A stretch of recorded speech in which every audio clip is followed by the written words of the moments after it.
मेरे प्रिय दर्शकों नमस्कार। प्रिय दर्शकों, विश्व ज्योतिष में मैं आपका बहुत दिल से स्वागत करता हूं और आपका बहुत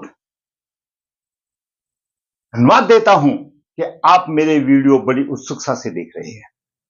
जैसा कि आपको मालूम है, मैं अधिकतर वास्तविक कुंडली में जो परेशानी आ रही है या जो शुभ योग हैं, जिसका भी है, चाहे मैंने कुंडली बनाई या आपकी देखी, आपका सवाल आया, मैं उसका वीडियो बना करके आपका मार्गदर्शन करता हूं।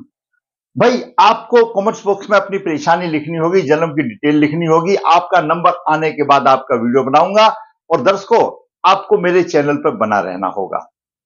वीडियो बनाने के बाद मैं कई बार ऐसा देखता हूं कि मेरे दर्शक देखना बंद कर देते हैं। भाई, वैसे तो आपकी मर्जी है, मैं कोई जबरदस्ती तो नहीं कर सकता, लेकिन एज ए थोड़ा सा इंसानियत के तौर पर तो ये रहता है, जब मैं आपकी मदद कर रहा हूं तो मेरे चैनल में ग्रोथ होने के लिए आपकी भी मदद चाहिए। आपको अच्छा लगता है तो लाइक करें, शेयर करें और दर्शकों, जिसने मेरा चैनल सब्सक्राइब नहीं किया, सब्सक्राइब करें। मैं आपको वादे के साथ कहता हूं कि मेरा वीडियो आपका कुछ ना कुछ मार्गदर्शन अवश्य करेगा। विश्व ज्योतिष नर्मदा जी के तट के नजदीक है। यहां पर काल सर्पदोष पितृदोष की पूजा की जाती है। जो इच्छुक का संपर्क करता, विश्व ज्योतिष में हाथ से पत्रिकाएं लिखी जाती हैं, 25-30 पेज होते हैं, लेकिन सारांश पूरा निचोड़ देता है। पूरे जिंदगी भर का मार्गदर्शन हो जाता है, आपको भटकना नहीं पड़ता। चाहे कुछ भी होने दो, चाहे कोई भी कैसा भी दोष हो, उसका उपाय भी, दोष भी, सभी कुछ उसमें लिखित होता है। गुण मिलान या और कोई मुहूर्त के लिए भी ऋषि ज्योतिष आपकी तत्पर सेवा करने के लिए तैयार है। जरूरत है आपको संपर्क करने के लिए। दर्शकों, आज का एक महत्वपूर्ण वीडियो ऐसा है कि जो मेरे एक नौजवान का प्रश्न आया है कि गुरुजी, एक तो पहली बात, मेरा स्वास्थ्य कमजोर रहता है।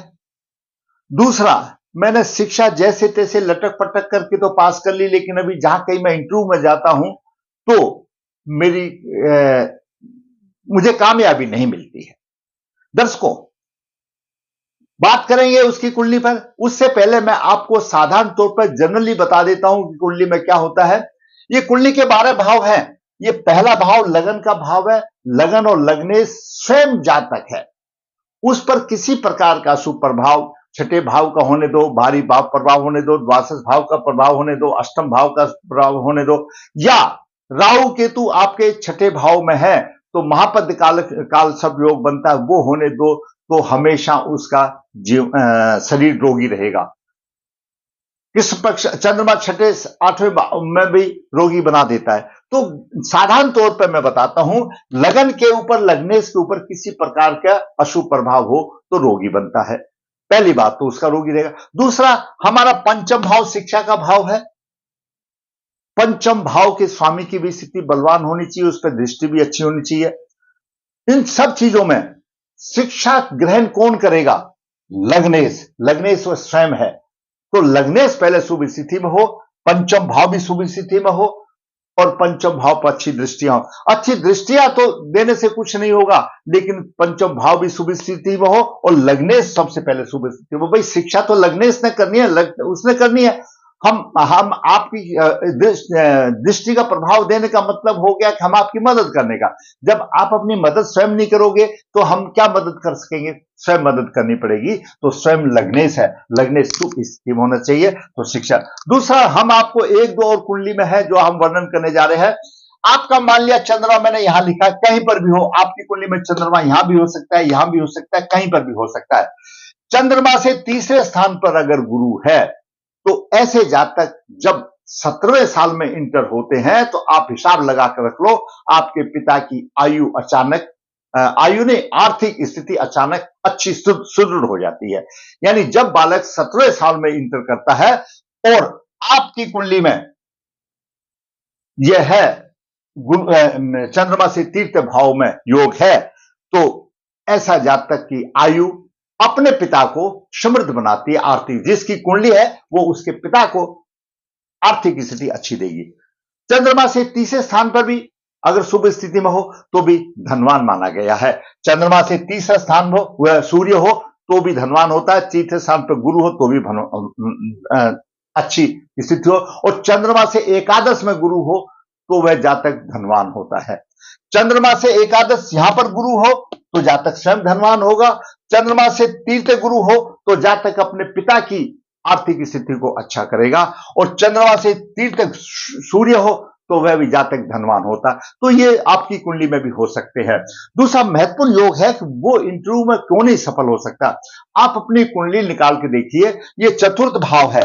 चतुर्थ भाव में जो राशि है उसका राशि स्वामी अगर सप्तम भाव में, जैसे मैंने यहां लिखा चतुर्थ भाव का स्वामी, या लगन में है, लगन को देख रहा है, मतलब लगन को देख रहा है, लगन को प्रभावित कर रहा है, तो ऐसा जातक बुद्धिमान होने के बाद भी, वो अपने विषय को जानने के बावजूद भी, लेकिन उसको दूसरे पर को समझा नहीं सकता, अपनी बुद्धिमत्ता को वो प्रकट नहीं कर सकता।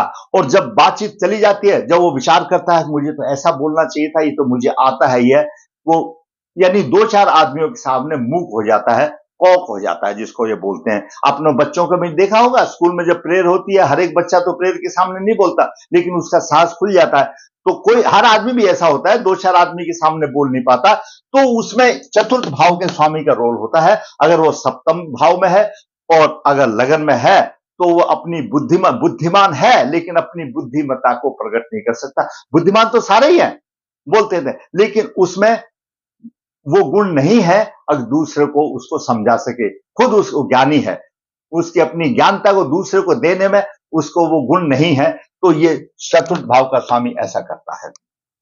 दूसरा, अगर आपकी कुंडली में कहीं कालसर्प योग बन रहा है और छठे भाव में राहु हो या केतु हो, वो पद नामक कालसर्प योग बनता है, वो भी आपको रोगी बनाता है। ये दो चार चीजों को लेकर के हम जातक का मार्गदर्शन करते हैं। क्या होता है, ये आपकी कुंडली में भी किसी में भी हो सकते हैं, लेकिन ये कुंडली में जो है वो हम उस कुंडली में इन्हीं चीजों को अप्लाई करके देखते हैं कि वो वास्तविक कुंडली है।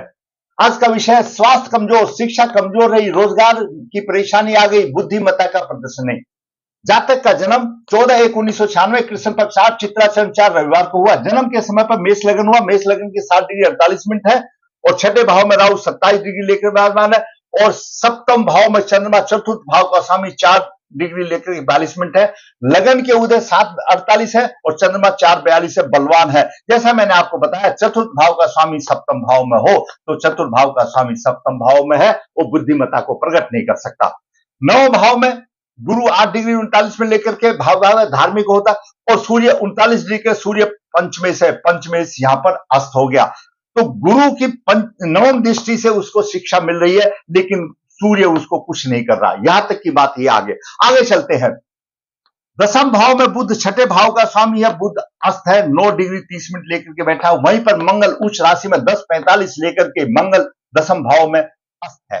दर्शकों, दसम भाव में कोई भी मंगल, कोई भी होना हो, आपका ये लग्नेश है, लगन का भाव है, ये लगन का स्वामी अगर दसम भाव में होता है तो कोई भी होने दो, वह माता पिता का परम भक्त होता है, और उसको समाज में ख्याति मिलती है, व्यवसाय में सम्मान मिलता है, परंतु उसकी बलवंतता के ऊपर है। अगर लग्नेश यहां पर बलवान स्थिति में है, अधिकारी बनेगा। लग्नेश यहां पर कमजोर स्थिति में कर्मचारी बनेगा। यही फर्क आ जाता है कि एक दिन का जन्म हुआ कलेक्टर बनता है, और एक दिन का जन्म हुआ क्लर्क भी मुश्किल से बन पाता है। तो ये स्थिति रही। तो यहां पर लग्नेश मंगल उच्च राशि में है, 10:45 डिग्री के उच्च राशि में, लेकिन फायदा कुछ नहीं हुआ। राशि तो मेष है, अनुशासन बनाए रखने वाली है, राजा यानी इनकी प्रवृत्ति होती है अनुशासन में रहना, और बाल की खाल निकालने वाले होते। मन की था ये मुश्किल से देते, लेकिन दूसरे की पा लेते। और कुंडली का लग्नेश दसम भाव में जब हो, माता पिता का परम भक्त होता है, ख्याति मिलती है, व्यवसाय नौकरी में सब कुछ मिलता है, परंतु अस्त होने के बाद कुछ नहीं। जैसे मैंने बताया, तो छोटा मोटा कर्मचारी बनेगा, उसमें भी ये चंद्रमा रोक लेता है, इंटरव्यू मांग लेता है। और 10:45 डिग्री पर है, यहां पर स्वर्ण नक्षत्र में प्रतिष्ठा खुद भी होगी, ऐसी प्रतिष्ठा प्राप्ति करेगा। मंगल यहां पर स्वर्ण नक्षत्र में हो, आपकी कुंडली में भी हो, तो उसको खुद को भी प्रतिष्ठा मिलेगी और उसके पिता को प्रतिष्ठा होगी, धनवान होगा। थोड़ा सा जिद्दी होगा, उसको देख रहा है और नीच दृष्टि से देख रहा है, थोड़ा सा जनता थोड़ा सा फेवर में नहीं होगी, वो तो एक अलग बात है, दूसरे ही भाव होते हैं, उसकी कोई समस्या की वाली बात नहीं है। तो यहां पर ये लगने सस्त हो गया। शुक्र 5 डिग्री 5 मिनट लेकर के आना है, सप्तमेश शुक्र है, यहां पर है।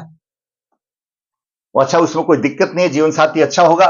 शनि 26 डिग्री लेकर विराजमान है, कुंभ राशि में है। तीसरी दृष्टि नीच दृष्टि बनती है यहां पर मेष लगन में। मेष लगन में नीच दृष्टि पड़ती है और उसमें परेशानी दे देता है, प्रभावी हो जाता है, मानसिक बल उसका कमजोर हो जाता है। शनि की तीसरी दृष्टि पड़ गई और लग्नेश अस्त हो गया, तो यहां पर यह समस्या आ गई। 12वें भाव में केतु है, 27 डिग्री लेकर के विराजमान है। पूरे ग्रह राहु केतु की परिधि में है। महापद नामक कालसर्प योग होता है। ऐसे कालसर्प योग में जातक रोगी बनता है। लाख इलाज करने के बाद भी कोई ना कोई बीमारी रहती है, गुप्त शत्रु परेशान करते हैं, प्रत्येक कार्य में बाधा आती है और संघर्ष का जीवन होता है। अगर छठे भाव में राहु केतु हो, सारे ग्रह या तो इस तरफ हो या इस तरफ हो, कोई भी होने, तो ये दिक्कत आती है। और शनि महाराज जो है, जन्म नक्षत्र चित्रा है, चित्रा से 22वां नक्षत्र शनि पुष्य नक्षत्र है और शनि पुष्य नक्षत्र का स्वामी विनाशकारी बन गया। वैसे ही मेष लगन के लिए शनि एकारक है, विनाशकारी है, और वैसे ही 22वां नक्षत्र का स्वामी बन गया, तो ये समस्या आ गई, विनाशकारी हो गया। खास विशेष चतुर्थ भाव का स्वामी सप्तम में है, बुद्धिमान होने पर भी विचार प्रकट नहीं कर सकता। लग्नेश अस्त हो गया, लग्नेश अस्त जैसे मुरझाया हुआ फूल हो गया, कोई काम का नहीं रहा, प्रभाव कम हो गया, मतलब प्रभाव उसका कम हो गया और कालसर्प योग हो गया। और लग्नेश और छठे की भी युति आ गई, वो भी बीमारी का कारण बनेगी। तो लग्नेश और छठे भाव की युति आपकी किसी भी कुंडली में भी हो, स्वास्थ्य कमजोर होगा।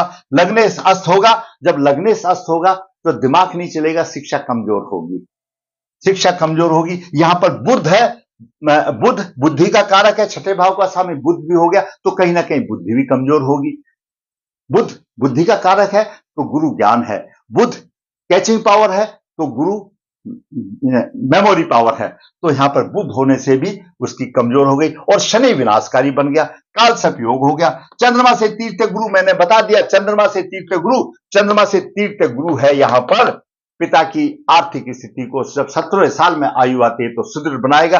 चंद्रमा से तीसरे सूर्य भी है, लेकिन मृत अवस्था में शास्त्र ये कहता है कि चंद्रमा से तीसरे भी अगर सूर्य हो तो पराक्रमी होता है और धनाढ्य होता है। लेकिन ये सारे योग हैं, अच्छे हैं योग, कुंडली बहुत अच्छी है, छोटे मोटे दोष तो हर कुंडली में ही है, लेकिन सबसे बड़ा दोष है अखिल लग्नेश अस्त हो गया, चंद्रमा यहां आ गया और कालसर्प दोष हो गया। दर्शकों, पितृदोष हो गया, लगन दोष हो गया। ऐसे जातक को उपाय करना चाहिए और लग्नेश का रत्न धारण करना चाहिए, शनि के उपाय करने चाहिए और सूर्य को विधिवत अर्घ देना चाहिए। अच्छे योग है, थोड़ी सी तो भाई आपके जो कर्म थे उसके हिसाब से स्थिति बनी, वो तो आपको भुगतना पड़ेगा। कर्म फल है ये पिछले जन्म का। फिर भी हमने अब मनुष्य योनि में जन्म लिया है, हम इनके प्रति हम उपाय करें, लगन दोष को दूर करें, फिर दोष को दूर करें और लग्नेश का रत्न धारण करें और सूर्य को विधिवत अर्घ देना ना भूले। विधिवत वीडियो लंबा होगा, मैं कभी कभी बीच में बताता हूं। कोई भी जातक मेरे से प्रश्न टेलीफोन करके, मेरा टेलीफोन हमेशा यहां रहता है, डिस्क्रिप्शन में भी रहता है, अब पूछ लो कि गुरुजी विधिवत अर्घ कैसे देते हैं, मैं आपको विधिवत अर्घ बताऊंगा, आपको अवश्य फायदा मिलेगा। दोस्तों, मैंने एक नौजवान पुरुष है, उसकी मैंने कुंडली में जो शुभ अशुभ योग है उनको बता करके आपका मार्गदर्शन किया। अगर आप समझते हो कि हमारे बच्चों के लिए, हमारे जवानों के लिए ये वीडियो कुछ राह आसान कर सकता है, तो मैं कहूंगा भाई लाइक करें।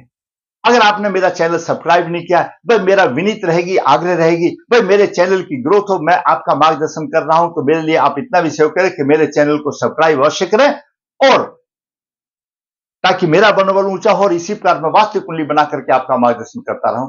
धन्यवाद।